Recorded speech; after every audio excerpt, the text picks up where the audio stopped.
Bueno, buenos días. Vamos a ver si logramos los objetivos que tienen planteados desde la universidad y quizás desde las experiencias de vida de cada uno de ustedes con la población, con TEA que ingresa a la universidad. Es interesante cuando abordamos el tema de discapacidad, porque pareciera ser que por épocas hay oleadas de condiciones de discapacidad. Entonces, una oleada de personas con déficit atencional, una oleada con personas con condiciones diversas, y quizás retomando un poquito la introducción que nos hacía Liliana, es importante tener claro que aun cuando el concepto de la discapacidad ha ido evolucionando, los paradigmas siguen interactuando entre ellos. O sea, seguimos teniendo posicionamientos universales en donde hay poblaciones que siguen segregando a las personas con condiciones, otros que para poder tener acceso a los servicios específicos sigue manteniéndose el paradigma médicos, ¿verdad? Y quizás lo importante aquí es tener claro que las concepciones que vamos a trabajar son concepciones que están contextualizadas a una conceptualización que necesitamos para poder entonces enfrentar nuestro trabajo, nuestra labor a personas que van a requerir un servicio específico, que podría ser, como decían ahora, la parte académica, o podría ser la parte administrativa, y podría ser la misma experiencia de alguno de ustedes que tengan algún familiar cercano, alguna persona que conozcan por ahí que tenga la condición. Vamos a dividir el trabajo hoy un poquito para que tener una agenda más o menos y que no nos durmamos. Vamos a tener introductoriamente una actividad para que ustedes produzcan inicialmente. Posteriormente tendremos un trabajo un poquito más teórico, en el sentido de que es importante que hablemos el mismo idioma, porque nada vale que yo venga y les hable desde donde yo veo la condición y que ustedes solo lo conozcan por la parte de la vivencia, no de dónde nace realmente una clasificación de la parte del TEA. Entonces vamos a hacer una comparación, de dos documentos internacionales que nos centran en la población con TEA en este caso. Tendremos un espacio también en donde veremos las aproximadamente 14 áreas en las que nosotros tendríamos que prestar atención dependiendo de dónde estemos trabajando, porque la población con la que se diagnostica con el TEA lo requiere. Veremos un par de videos en donde hay historias y tener claro un poquito el concepto de que la persona que nace con TEA muere con TEA. O sea, aquí no hay nada que solucione, ni hay terapias que puedan lograr decir que la condición desaparece. O sea, la persona nace con TEA y muere con TEA. Entonces, un poquito, y quizás algo que va a ser importante es, ahora me van a ver un poquito aquí centrado, pero me gusta mucho moverme por el auditorio y poder conversar un poquito con la gente y que ustedes me pidan información y todo eso.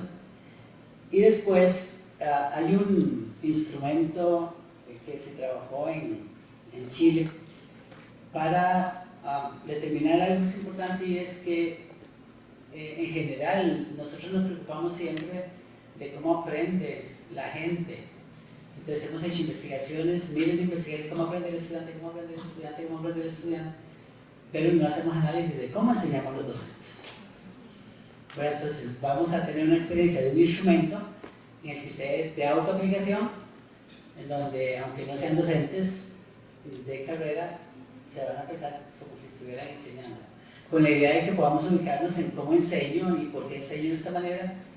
Y algo que va a ser importante aquí es quizás esta temática y estos trabajos, yo siempre le digo a la gente que no son temáticas para poder hacer que ustedes se vuelvan sensibles a la condición de discapacidad. Aquí no nos interesa la parte de ser sensibles, nos interesa la parte de tomar conciencia. De que si esto es un tema país y que si no lo hablamos como un tema país, seguiremos haciendo todos los esfuerzos y no vale la pena, o sea, no vale la pena tanto esfuerzo, ¿verdad?, en tratar de comprender y no lo hacemos como un tema país, y entonces seguimos viendo la discapacidad como la gente que necesita, ¿verdad?, sin tener claro también que nosotros podemos ser sujetos de una condición, ¿verdad?, en un futuro también. Ya a mi edad, por ejemplo, ya con todas las condiciones visuales que tengo, ¿verdad?, antes podía ver todo el panorama lindísimo, ahora necesito como 500 ayudas para poder ver eso, para poder verlos ahora que ustedes necesitan todo un ajuste, ¿verdad?, de ojo y el cuerpo también va asumiendo alguna cosa. Entonces, quizás lo que queremos es una toma de conciencia, no una sensibilización. La sensibilización no se enseña, se desarrolla en experiencia, la toma de conciencia sí es un punto importante del proceso. Entonces, la idea es un poquito por ahí. Vamos también a tener una parte muy socrática, ¿verdad? Muchas veces yo puedo traer un material preparado, quizás no es un material que ustedes quieran. Tenemos una información que se va a dar por escrito al final del día. Pero sí, va a ser un espacio un poquito para que ustedes conversen también, ¿verdad?, para hacer preguntas y para poder... No les digo que voy a tener todas las respuestas, porque cada persona con TEA es un universo. O sea, no hay dos personas con TEA que aunque cumplan exactamente los rasgos de diagnóstico, sean exactamente iguales, igual que nosotros, ¿verdad? Como decía mi padre, que en paz descanse, ¿verdad?, los hijos son como los dedos de la mano, ¿verdad?, todos son completamente diferentes.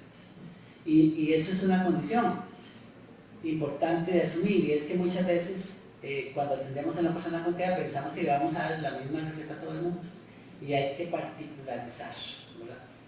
Y desde ahí también vamos a tener que aprender a cómo comunicarnos, que esa es la parte que se debería trabajar independiente con los docentes, con los administrativos, con los padres de familia y con los estudiantes, de qué implicaciones tiene el acto de comunicación con una persona con TEA, porque nosotros no lo valoramos, pero sí habría que ver desde dónde les hablamos y por qué ellos nos hablan como nos hablan. O sea, porque si hay una relación con los patrones de comunicación, y que dependiendo de mi patrón de comunicación, así va a ser la respuesta un poquito que voy a recibir. Bueno, ese sería un poquito como un preámbulo, ¿verdad? Inicialmente vamos a trabajar con... La dinámica tiene una tarea por ahí un poquillo extraña. La pueden trabajar con jabón, la pueden trabajar con una manzana, la pueden trabajar con cualquier cosa que quieran trabajar, pueden utilizarlo como material de trabajo, de desarrollo de actividad. Con ustedes vamos a utilizar un papel, ¿de acuerdo? Ustedes tienen un papel en este momento, o sea, la idea es tomar ese papel en las manos, ¿verdad? Un poquito sentirlo. Dime, ¿no tiene papel? Allá no tiene papel, y allá tampoco. Entonces usted tiene un papel ahí, ¿verdad? La idea es que puedan sentir ese papel, ¿verdad?, que lo reciban. La pregunta un poquito ahí sería, y se van a contestar en los silencios de ustedes un poquito. La idea es, ¿qué es lo que ves en ese papel? ¿Verdad? ¿Qué ven en el papel? Ya imaginando noche media por 11, alguien estará viendo un plano, ¿verdad? Alguien estará sintiendo un poquillo por ahí, ¿verdad? Y la idea es un poquito que volvamos a ver el papel, pero ahora no lo veamos, observemos ese papel.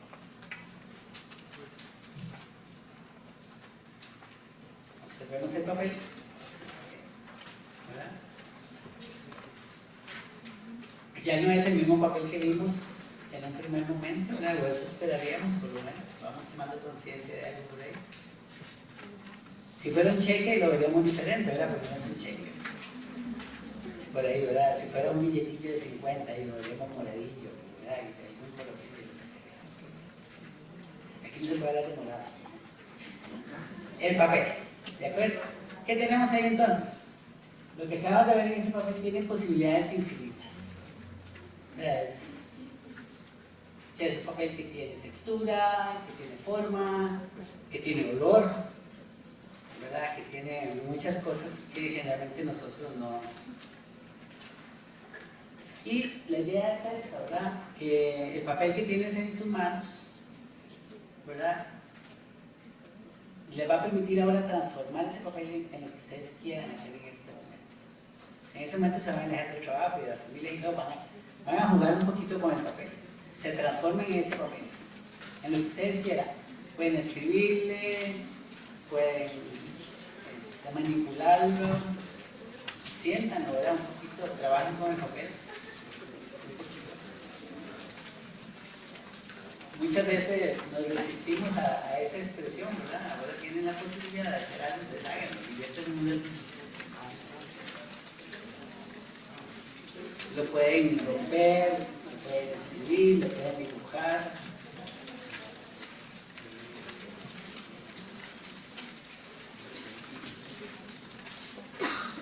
Cada quien lo va a utilizar como quiera en la tarea.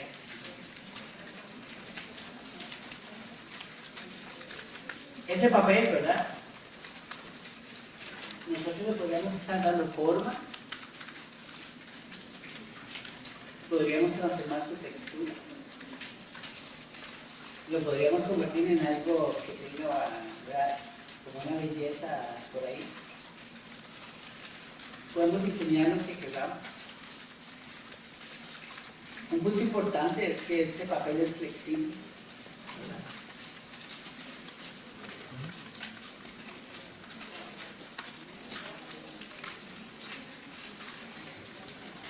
De alguna manera podríamos decir que ese papel tiene posibilidades infinitas de transformación. Que ahora podemos estar en nuestra formación y podríamos quedarnos todos los días, ¿verdad?, e irlo transformando. Lo interesante es que podríamos seguir transformando el mismo papel que tenemos. En su esencia sigue siendo el papel, pero no será el mismo papel como que iniciamos.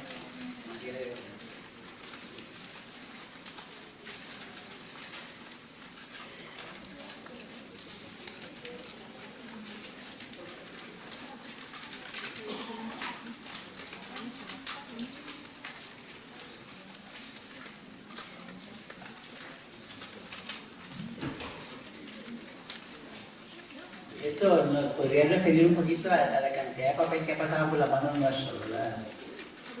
Desde Papi Lola y antes de Papi Lola, ¿verdad?, hasta, bueno, para algunos de ustedes, para otros no tanto, ¿verdad?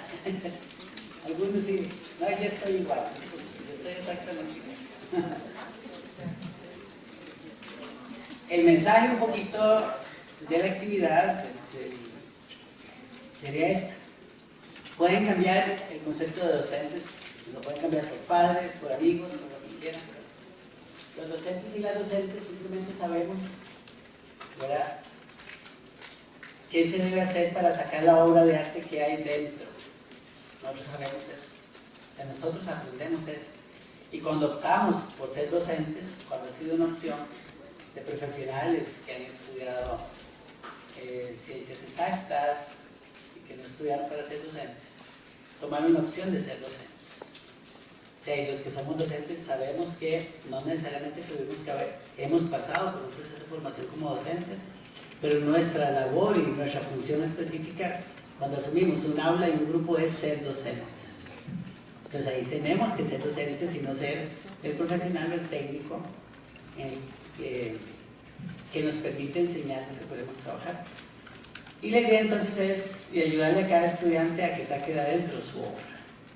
O sea, cuando yo asumo mi rol de docente, no es solamente transmitir, sino que la idea es de transformar a las personas con las que estoy trabajando.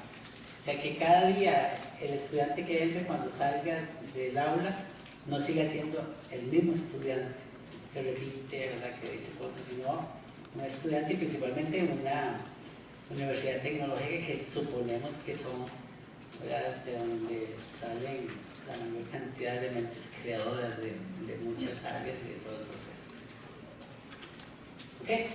Para cerrar sería un poquito, es así como muchos docentes y muchas docentes han sacado y seguiremos sacando lo que hay en cada persona. Por eso es necesario abandonar lo que no deja avanzar. Y lo que no deja avanzar son las actitudes. Y abandonar una actitud es duro, ¿verdad?, porque tiene que haber un proceso fuerte que nos obliga un poquito a trabajar por ahí. ¿Cuál va a ser la terminología que vamos a estar utilizando durante este momento, ¿verdad?, para hacer un proceso? Aquí sí me gustaría empezar, si alguien se sabe el concepto de TEA, no lo quiero, ¿verdad?, científicamente, sino cuando alguno de ustedes le dijeron que no es necesario ni es obligatorio decir que tengo TEA, ¿verdad? Y muchas veces van a ver que muchos de los rasgos los van a ver en mí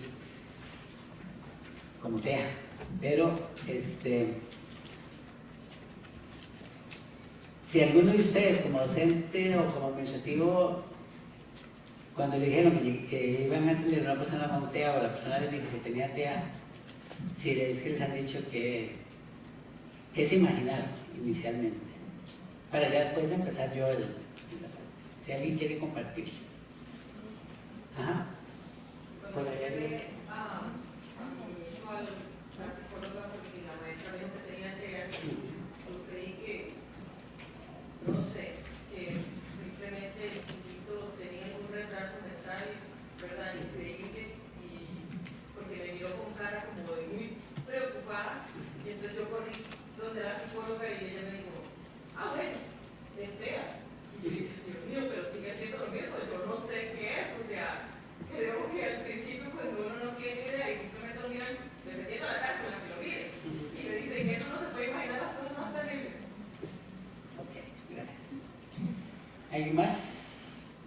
A veces sentimos una sentencia, ¿verdad? Yo creo que esa sentencia es la que tenemos que aprender a manejar, ¿verdad? ¿Alguien más, cuando alguien del departamento le dijo que tenía TEA, o cuando lo vio en clase, ¿verdad?, o cuando le vio en clase, le movió algo? Aquí algo más importante es que el silencio también es comunicación. Y muchas veces esos silencios dicen más que cualquier palabra. Entonces yo a veces me pregunto, ¿por qué si nosotros que manejamos un lenguaje tan rico y todo lo demás hacemos tanto silencio?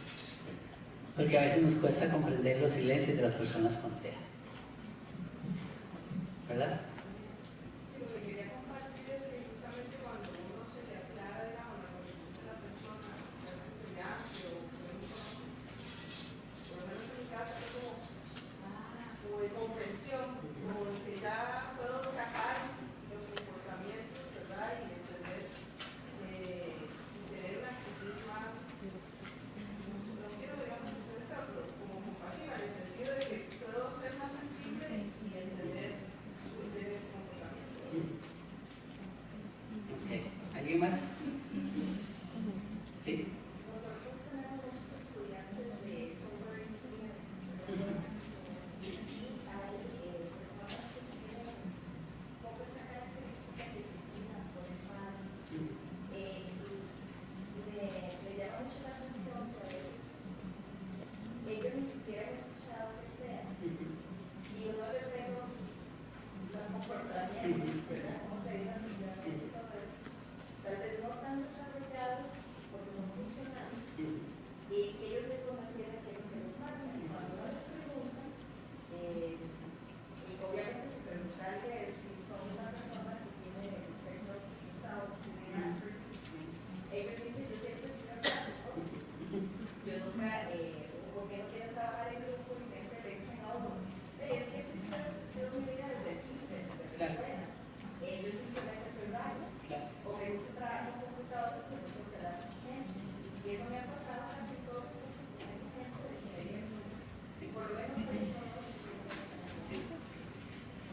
Y es interesante porque cada vez que a uno le dicen que llega alguien con esas características, ¿verdad? Uno empieza a pensar en el compañero que tuvo en la primaria, o en el compañero que tuvo en secundaria, o a quien tiene la par en la oficina, ¿verdad? Entonces uno dice, a quien tengo en la par, madre mía, ¿verdad? Y empezamos como que a ser expertos todos, como que en ese tratar de comprender realmente, ¿verdad?, las características y ver cómo se manifiestan en la persona. Y quizás ese concepto de ser raro, ¿verdad?, es un concepto muy, muy particular en ellos, ¿verdad? Y eso tiene una desventaja, y es que si hay personas que pueden ser acosadas y pueden ser sujetas de bullying, son las personas con TEA, por sus características.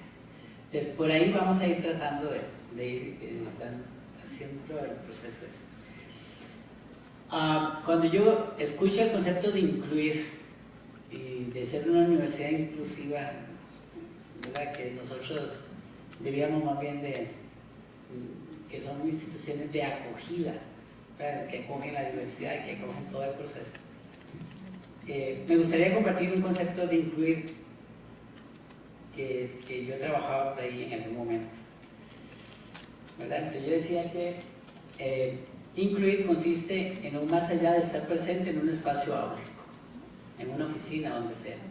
Es ser asumido como parte de una relación compartida, o sea, yo estoy en un entorno en el que estoy interactuando con otra persona, ¿verdad?, en donde no solo se aprende, sino que se convive según las características de cada uno, ¿verdad? En otras palabras, consiste en una participación real en la que cada quien aporta su intersubjetividad para transformar realidades.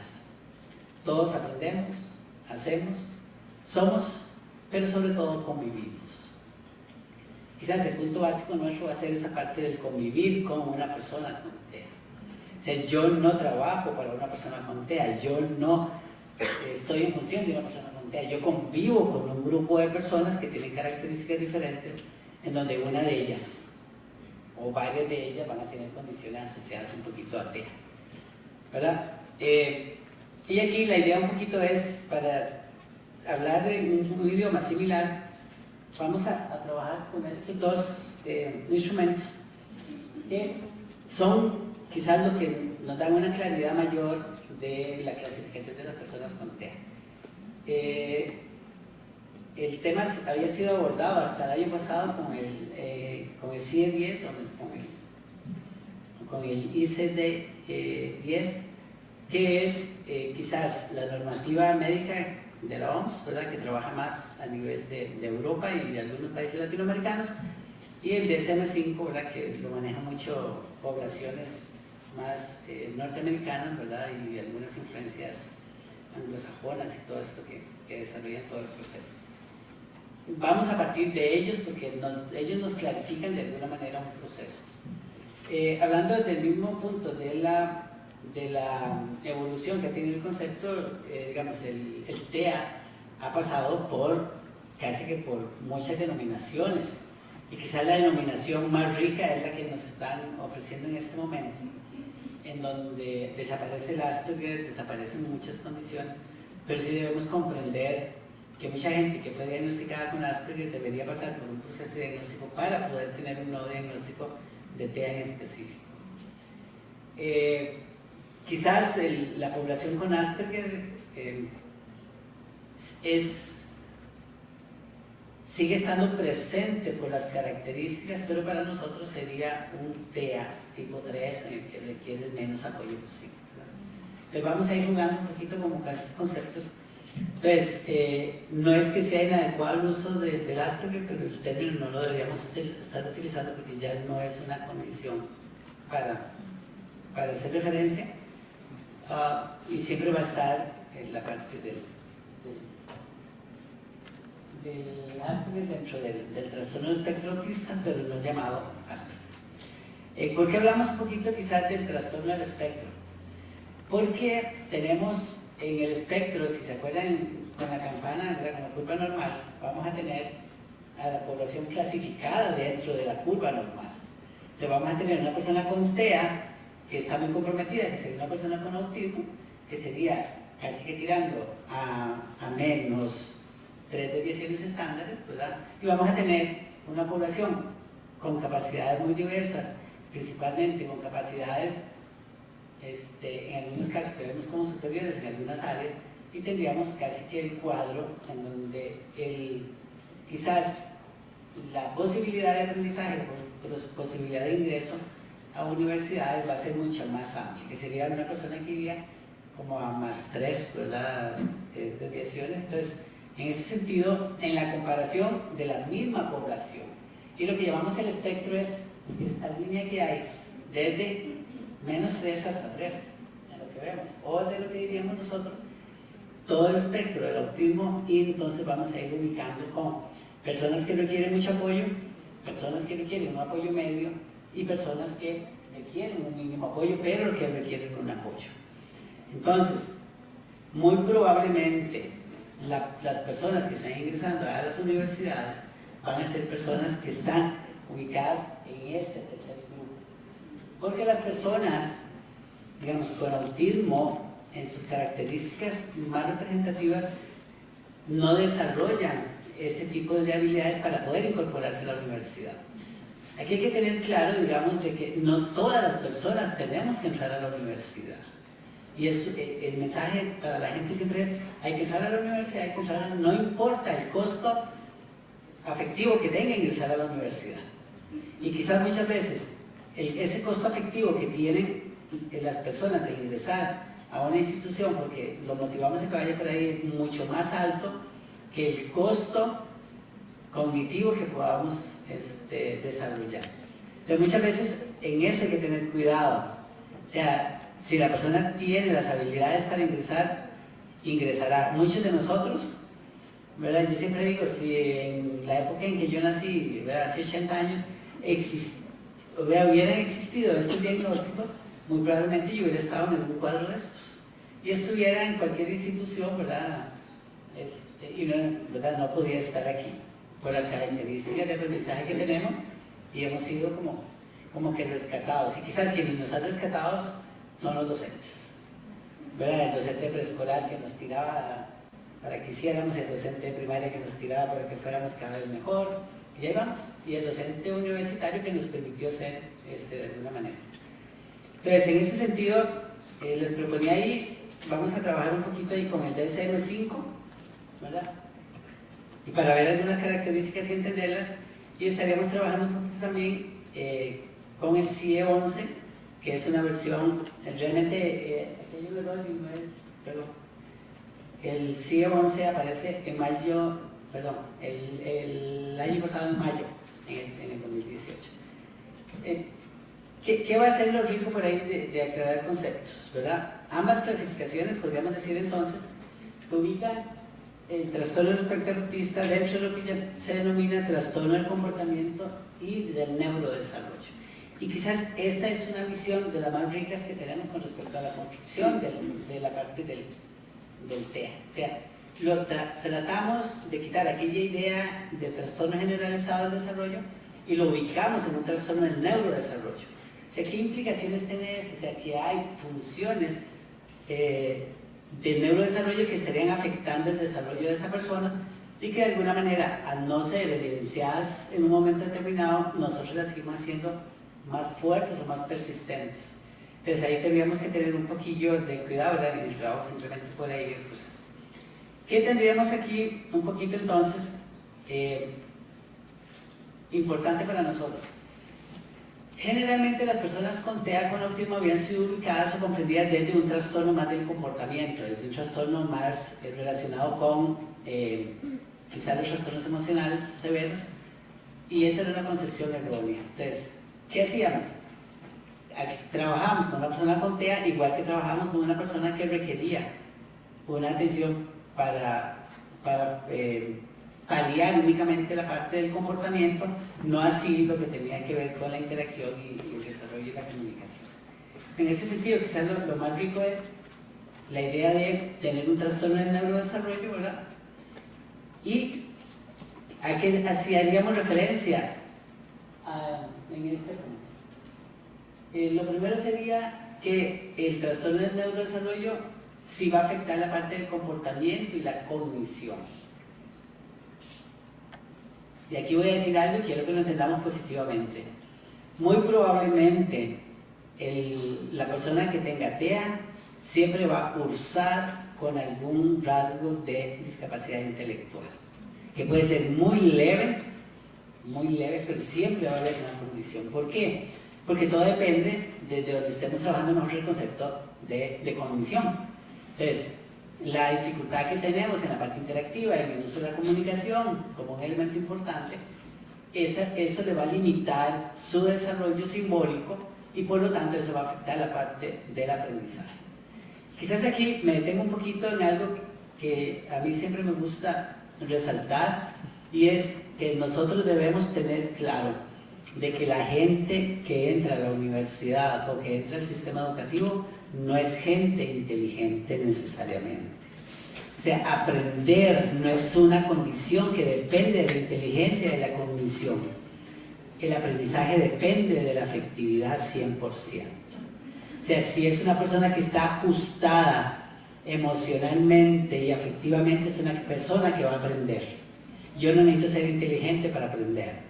Necesito estar ajustado emocionalmente para aprender y tener un mediador que me permita el acceso al aprendizaje. Y cuando yo encuentre el mediador que responde a lo que yo necesito para aprender, aprendo. O sea, yo no necesito ser inteligente, o sea, no necesito ser brillante.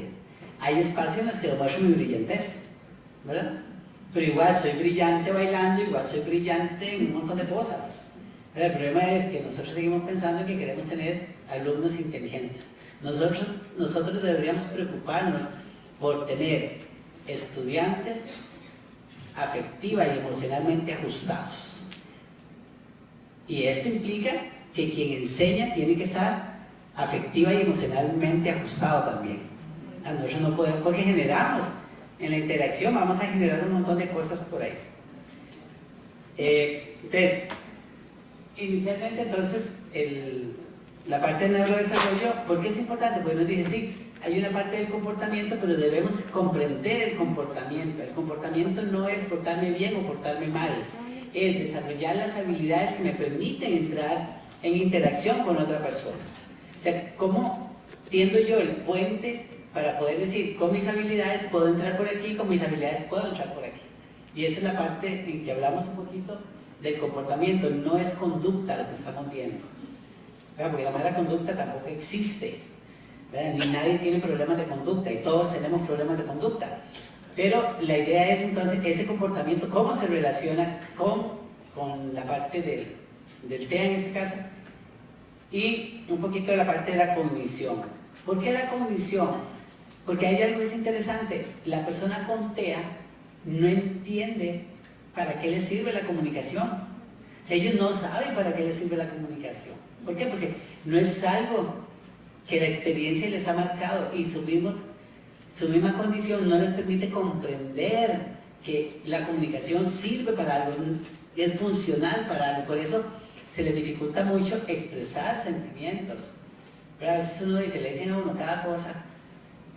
Yo ahora traté de comportarme un poquillo con Liliana así, ¿verdad? Ella me decía una cosa y yo le estaba con otra, pero así como cortada. ¿Por qué? Porque nosotros no tenemos claro que la comunicación, nosotros no tenemos claro del trastorno para qué me sirve la comunicación, para qué aprendí a hablar, ¿verdad? Si no, o sea, no lo entendemos como que es el uso que yo le pueda dar a esa condición es lo que me va a permitir desarrollarme de alguna manera. Entonces, vamos a tener ese punto por ahí y vamos a ir integrando algún punto importante. Sus manifestaciones se inician en el periodo de desarrollo, infancia, niñez.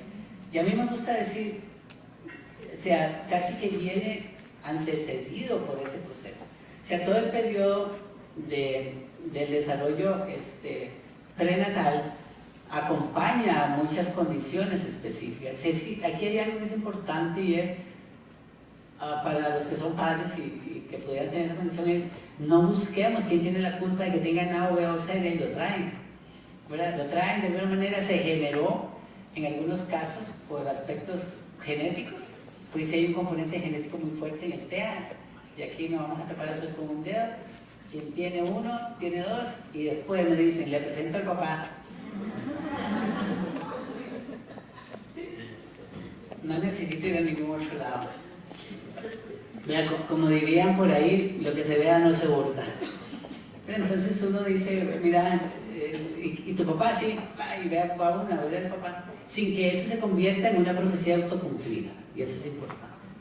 O sea, yo puedo tener las características de mi papá, que de Dios goce, ¿verdad? Y estoy con él, ¿verdad? O súper mal, como ustedes me ven, ¿verdad? Pero lo importante va a ser esa parte del proceso, de que sí hay una parte, de herencia en ese punto. Y hay otras características que tienen que ver con la parte congénita.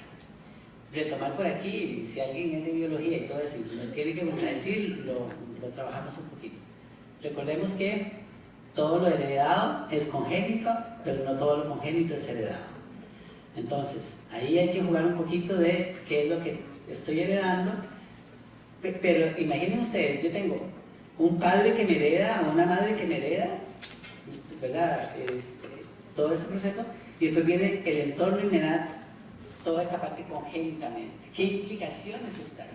Entonces, cuando pensamos el TEA, no lo pensamos como una condición que emerge en el momento del nacimiento, sino más bien desde, yo siempre digo, desde lo periconcepcional. ¿Cómo decido embarazarme? ¿Cuándo decido embarazarme? ¿Y para qué decido embarazarme?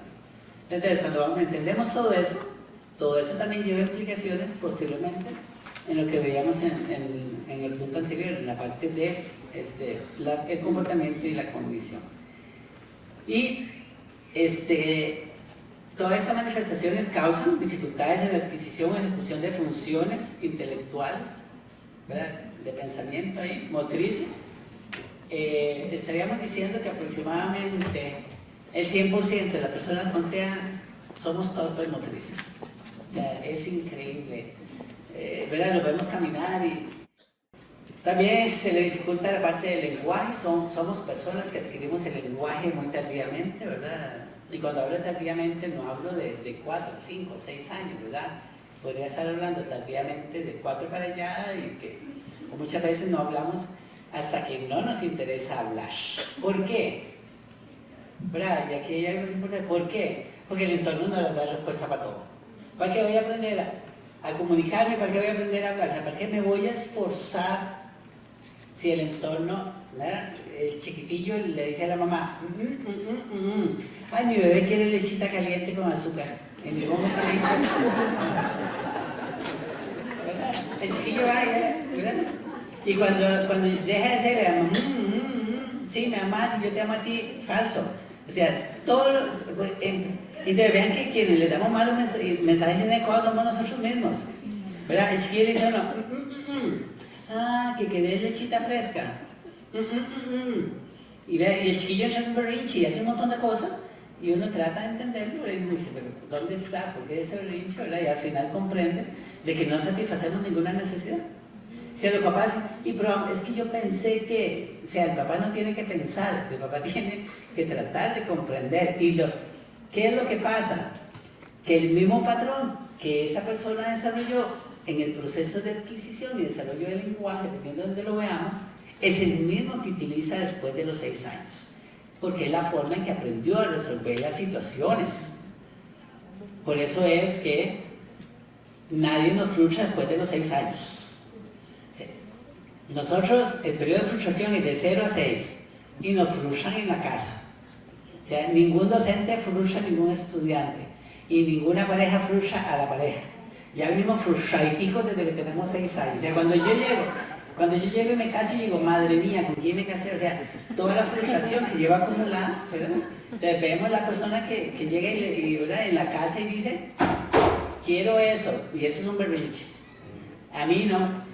Si aplanchara la camisa como la planchaba mi mamá, simplemente se la lista, se la ve y le digo, llévese a su mamá y que le siga planchando la camisa.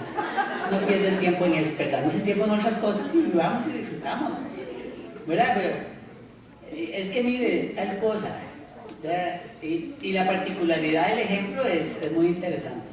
Y lo van a encontrar, quizás como parte de algunas evidencias en personas con TEA, cuando le servimos el plato de comida y no se lo come.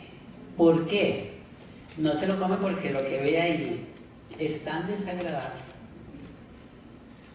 ¿verdad? O sea, ver un bistec encebollado con la cebolla así por encima y ver el arrocito blanco y lo que huele y lo que percibe, perdón, lo que la persona con TEA percibe en ese plato es lo más horrendo que cada uno de nosotros pueda ver en la vida.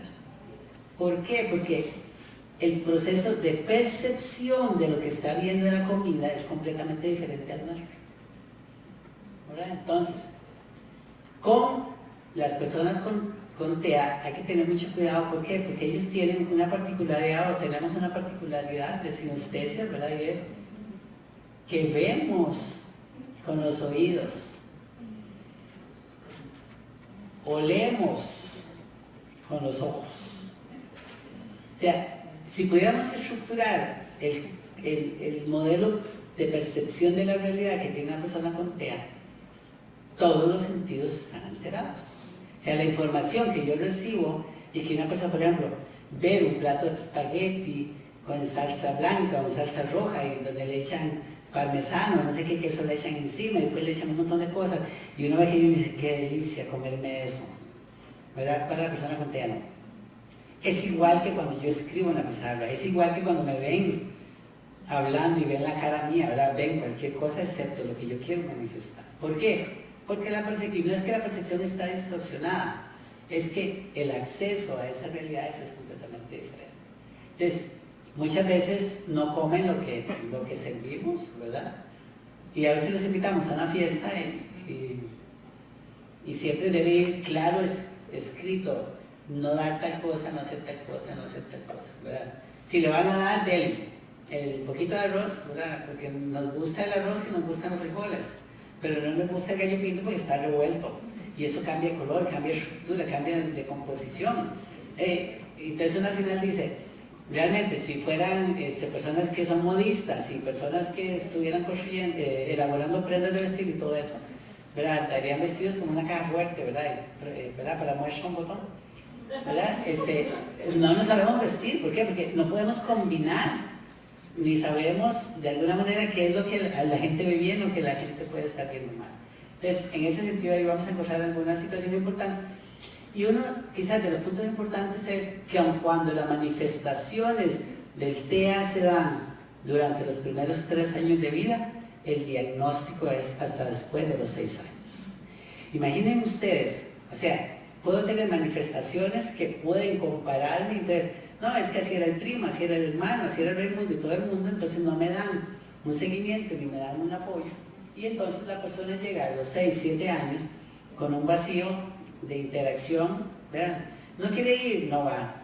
No quiere participar, no participe. Que le gusta solo ya no se usa el Nintendo, ¿verdad? Perdón. ¿Cómo se llama ahora? El SP4, no sé, el PlayStation, no sé qué es, ¿verdad? El 4 o el 5 que hay, ¿verdad? Y, por ejemplo, en eso son expertos.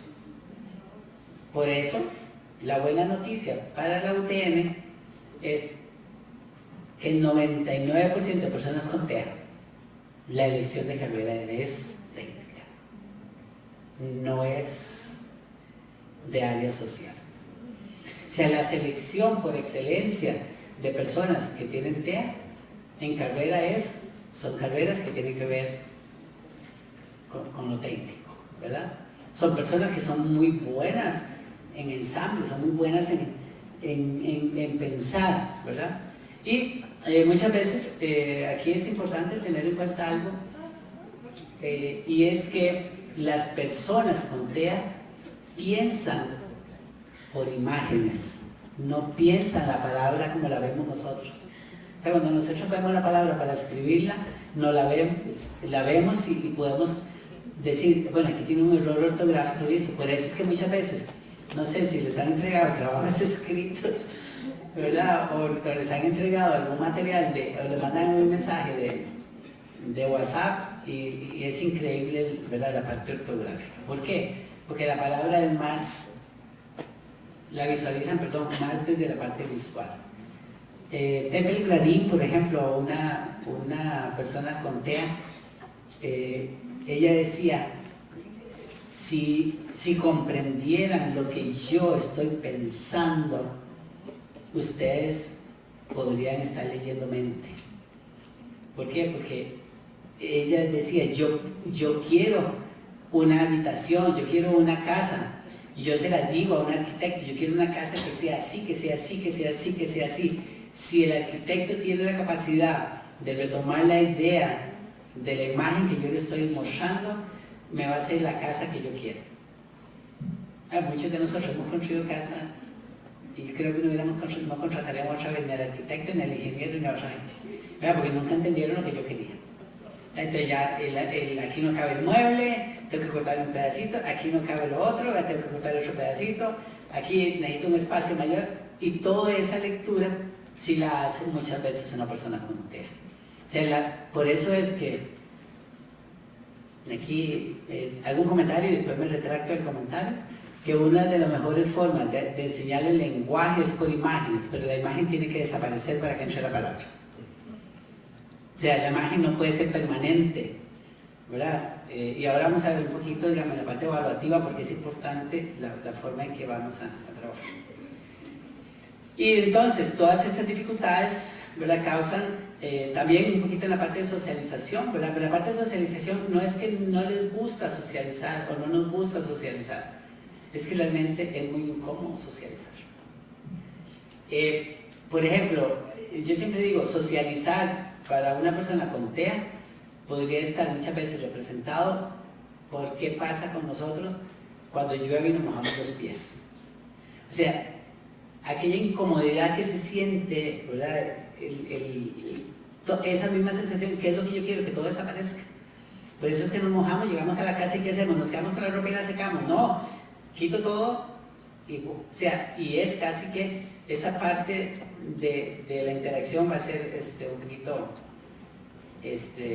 compleja, no complicada. En ese sentido, la biología es compleja, ¿verdad? En el sentido de que no es complicada, sino que es compleja por la cantidad de aristas que la está componiendo. Entonces, esa complejidad, aquí habría que trabajar un poquito también el paradigma de la complejidad para poder comprender hasta el mismo trastorno, ¿verdad? Y que es uno de los paradigmas actuales de mayor relevancia. Entonces, si comprendiéramos la complejidad como lo que es realmente, pudiéramos entonces entender el caos. Y empezaríamos a comprender también que el caos es lo más ordenado que existe en la organización. Entonces, si nosotros logramos comprender el caos, estaríamos dándole respuesta a toda una realidad. ¿Por qué? Porque el caos realmente es lo más organizado que hay. Para nosotros el caos pues, es una valoración subjetiva, pero el caos sí es muy marcado en ese sentido. Y por eso, cuando uno ve actuar a una persona con TEA, uno dice, es un caos, ¿verdad? Pero es un caos organizado. Él sabe a dónde va, porque la estructura quizás es lo que lo conlleva a mucha parte de su trabajo. Un poquito aquí, ¿por qué es importante hacer este cambio, digamos, de un trastorno generalizado del desarrollo un poquito a la parte del neurodesarrollo? Es importante en el primer punto, ¿por qué? Porque esta clasificación va a incluir por ahí, ¿verdad?, un conjunto de trastornos que guardan ciertas relaciones entre sí.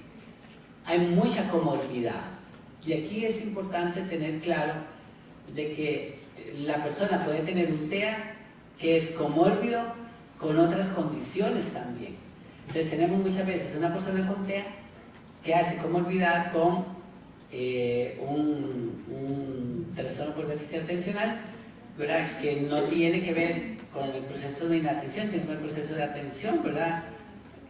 Y si lográramos comprender, digamos, el déficit atencional como lo que es, entraríamos en esa parte de la comprensión del TEA que cursa con un TDA, ¿verdad? Y podríamos tener algunas otras condiciones.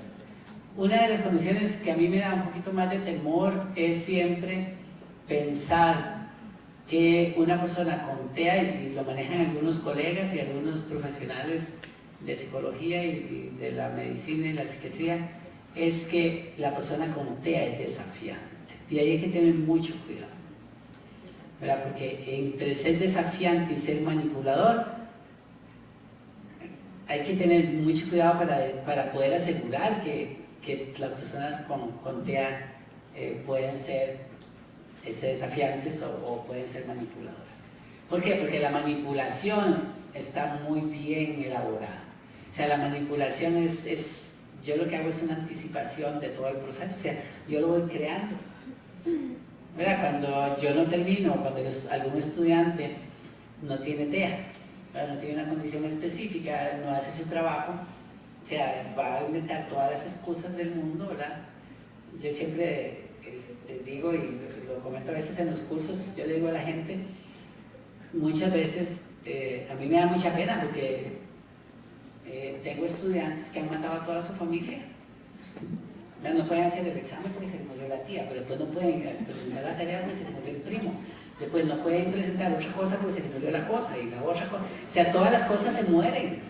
Todo se le muere al pobre muchacho y a la pobre muchacha y al final uno dice que la familia era tan grande. Va uno y ve el historial y resulta ser que la persona vive sola en un apartamento en algún lado, ¿verdad? Pero nunca pudo, porque todo el mundo se le murió. Hasta la pobre impresora se le murió exactamente el día que tenía que imprimir el trabajo que tenía que hacer. Y esa parte de ahí es, ¿verdad? Esa manipulación que nosotros hacemos tiene una intención. O sea, nosotros anticipamos toda la parte, la programamos, vamos llevando la manipulación y sabemos cómo lograr, ¿verdad? Cómo lograr que me den la tarjeta de crédito sin límite de monto, ¿verdad? Aunque no la sé usar. Pero sé cómo lograr que me la den. O yo sé lograr cómo logro una actividad o algo que yo quiero. O sea, esa parte de ahí no la tienen las personas con TEA. Las personas con TEA más bien son llanas en ese sentido, ¿verdad? Ahora, tengamos claro, no todas las personas con TEA. Algunos tuvimos que aprenderlo para poder funcionar, y si no, ¿verdad? No hubiéramos funcionado en una sociedad como la que tenemos. Pero es aprendido. Pero muchas veces hay que tener claro, no es parte del síndrome, no es parte del trastorno, pero sí, o sea, podemos aprenderlo porque aprendemos de la vida y los ejemplos, ¿verdad?, que tenemos por ahí son muy particulares. Cuando el papá o la mamá son muy manipuladores, los hijos son muy manipuladores y los estudiantes son muy manipuladores. Pero los docentes somos muy manipuladores también, ¿verdad? Y manipulamos con lo que nos da poder. ¿Qué nos da poder a los docentes? ¿Perdón? La evaluación, claro. O sea, el alma por excelencia nuestra, lo que somos docentes es la evaluación. Examen final, saquen un examen, vamos a hacer un examen. No hicieron lectura, saquemos una hoja y hagámoslo ahí. Vale el 20% la nota. ¿Verdad? De ustedes, ¿verdad? Ahora me mandó un mensaje de la rectoría de la UTN de que al final de la clase les vamos a pegar una prueba y que de esa prueba depende si les aumentamos el 30% del salario con respecto al curso que vamos a dar. Entonces, ¿verdad? Ahí vamos a ver todo ese tipo de cosas. Esos juegos, ¿verdad?, que tenemos de manipular y todo eso, los tenemos muy bien marcados. No se lo crean, ¿verdad?, porque si no me echan de aquí. Mira los ojos que me hace Liliana, la tengo enfrente. Vale que yo no entiendo esas comunicaciones corporales, entonces las ignoro un poquillo por ahí. ¿Verdad? Otra parte que es importante es un poquito que además quedan referidos al neurodesarrollo, ¿verdad? Y no al conjunto un poquito de trastornos del neurodesarrollo del CIE-11. De alguna manera, el TEA no es una discapacidad cognitiva. Sin embargo, puede haber comorbilidad con la parte cognitiva, ¿verdad? Pero no es una condición cognitiva. Y de alguna manera, vamos a ver si me permite leer no se puede abrir. Ya no esperaba eso por ahí. Entonces, de alguna manera hay una clasificación por ahí que ya cuando hacemos la clasificación de la parte intelectual, entonces